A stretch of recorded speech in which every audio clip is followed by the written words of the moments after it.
Hey guys, welcome back to my YouTube channel. So कैसे हैं आप लोग? आई होप आप सभी अच्छे होंगे। तो आज हम करने वाले हैं घर पे ही, मेरी जो दीदी है उनकी शादी होने वाली है। तो पार्लर में वैसे भी जानते बहुत खर्चा होने वाला है। तो जब खुद को चीज़ें आती हो तो बाहर खर्चा ही क्यों करना है, जब हम घर पे ही चीज़ें देख के सीख सकते हैं और कर सकते हैं। तो सबसे पहले मैंने ले लिया है स्ट्रीक्स का ब्लीचर और डेवलपर, जिससे मैं आज इनके करने वाली हूँ स्ट्रीक्स कलर। और क्योंकि जब ब्राइड में मेकअप कराओ या कुछ भी हो तो आराम से 25-30 हज़ार का खर्चा आ ही जाता है। आप नॉर्मल से नॉर्मल चीज़ें कराओ, तो जब चीज़ें आएँ तो आप घर पे ही क्यों ना ट्राई करें। तो मुझे मेकअप तो ऑलरेडी आता है, मैं मेकअप आर्टिस्ट हूँ, मुझे हेयर स्टाइलिंग भी आती है और मुझे कलरिंग भी आती है, रिबॉन्डिंग भी आती है। मुझे बहुत सारी चीज़ें कुछ ऐसी हैं जो आती हैं। तो मैं पार्लर में पैसे थोड़ा कम ही खर्च करना चाहूँगी। मैं चाहूँगी भाई मेरी बहन की शादी है तो कुछ ना कुछ मेरा बच ही जाए। चलो तो स्टार्ट करते हैं स्ट्रीक्स कलर करने के लिए। सबसे पहले आपके हेयर वॉश होना बहुत ज़्यादा ज़रूरी है, क्योंकि आपके बालों में ऑयलिंग बिल्कुल भी नहीं होनी चाहिए। ऑयलिंग होगी तो कलर अच्छे से बिल्कुल भी नहीं आएगा। इसलिए सबसे पहले आपको कोम कर लेना, अच्छे से सुलझा लेना अपने सारे बालों को।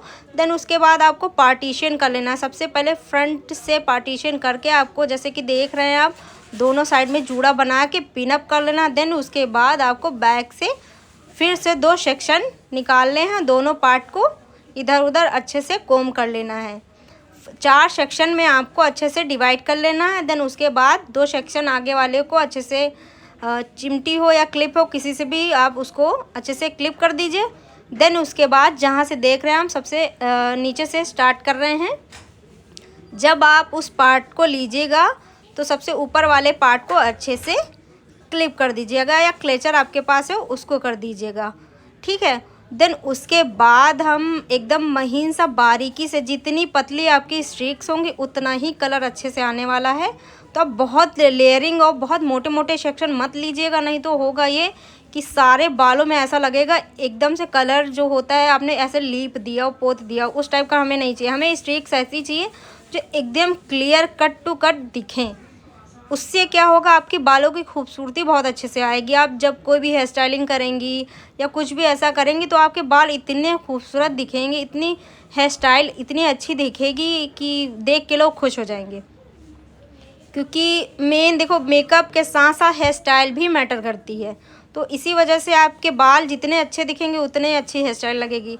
तो सबसे पहले फॉइल को अच्छे से कट कर लेंगे। देन उसके बाद मैंने देखिए कैसे कितनी पतली पतली स्ट्रिक्स निकाली हैं। देन उसके बाद फॉइल में हल्का सा ब्रश से ब्लीच जो हमने घोल के रखा था उसको अच्छे से लगाएंगे। देन उसके ऊपर से बाल रख लेंगे और उसको अच्छे से पूरे बालों में लगाएंगे। जो नीचे के बाल रह जाते हैं थोड़ा, उसको अच्छे से फोल्ड करके उसी में रख के अच्छे से उसको पे ब्लीचर लगा देंगे।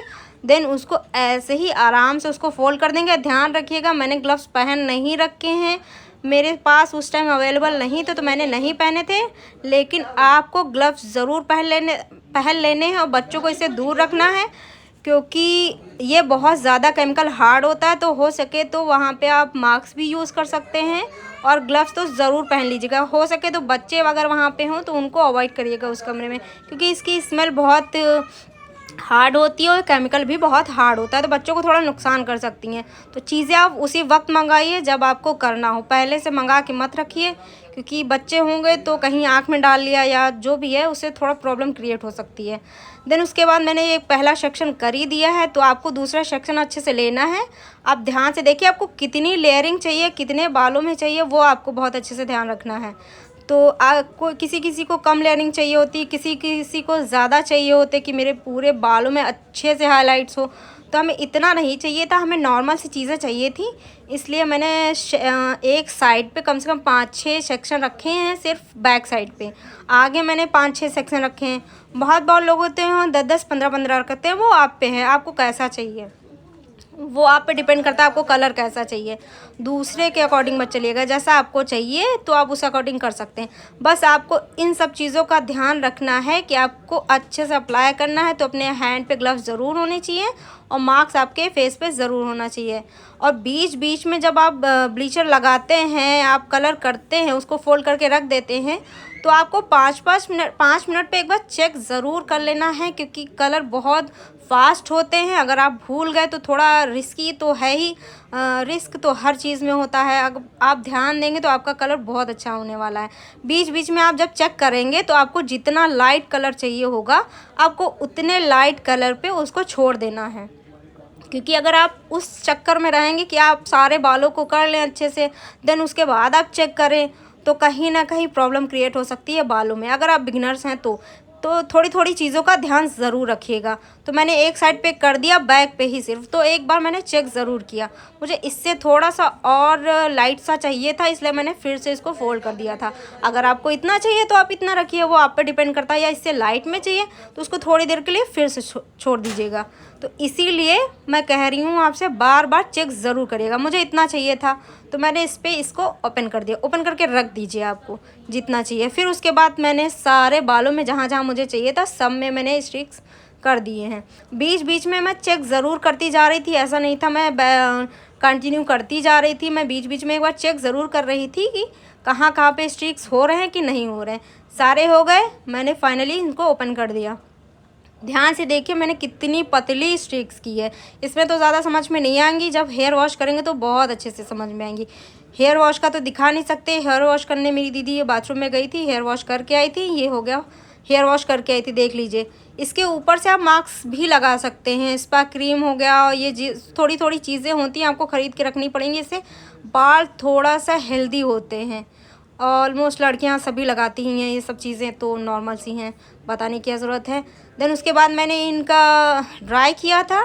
ड्राई करने के बाद अच्छे से बाल सुखा ज़रूर लीजिएगा। देन उसके बाद मैंने इनको कोम किया था। देखिए कितनी अच्छी स्मूथ स्ट्रिक्स आई हैं। मैंने अभी स्ट्रेट नहीं किया है इनके बालों में। और इसके बाद मैं अच्छे से इनके बालों में कोम कर लेती हूँ। देन उसके बाद मैं इनके बालों में अच्छे से स्ट्रेट करना स्टार्ट करती हूँ। अगर आप बिगनर हैं तो स्ट्रेटनर का टेम्परेचर थोड़ा सा लाइट रखिएगा। अगर आपको स्ट्रेटनिंग आती है तो देन आप कर सकते हो, कंटिन्यू कर सकते हो। तो मैं अच्छे से पतले पतले सेक्शन लेके इनके बालों में अच्छे से स्ट्रेट कर रही थी। पूरे बालों में मैंने स्ट्रेट कर दिया है। तो देखिए कितना अच्छा खूबसूरत बाल आया है।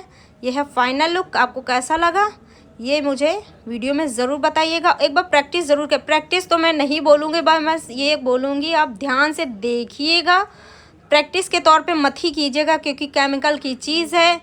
और थोड़ा ध्यान से करिएगा, क्योंकि हाँ 1-2 बार करेंगे तो आपका आ ज़रूर जाएगा, बस ध्यान रखने की ज़रूरत है। तो